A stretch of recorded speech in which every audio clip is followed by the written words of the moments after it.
I wanted to make a second video solving two-step equations. In the past, these sorts of problems, like E and F right here, have been a little bit challenging for students, and I just wanted to point out the differences between them.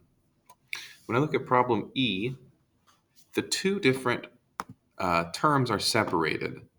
X over 5 is separated from the plus 1. And if I look at problem F, the x plus 1 is grouped together.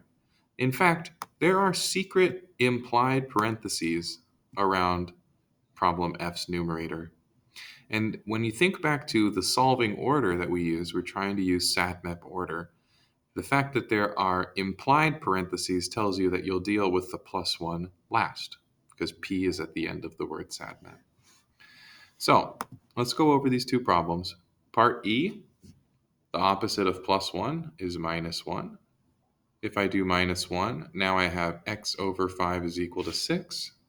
And if I multiply both sides by 5, I get my solution, x is equal to 30. Double checking the solution means rewriting the original problem, replacing the letter x with the number 30. And 30 divided by 5 is 6. 6 plus 1 is equal to 7. Now compare that to part F. I can't subtract 1 as my first step because the 1 is grouped in the numerator.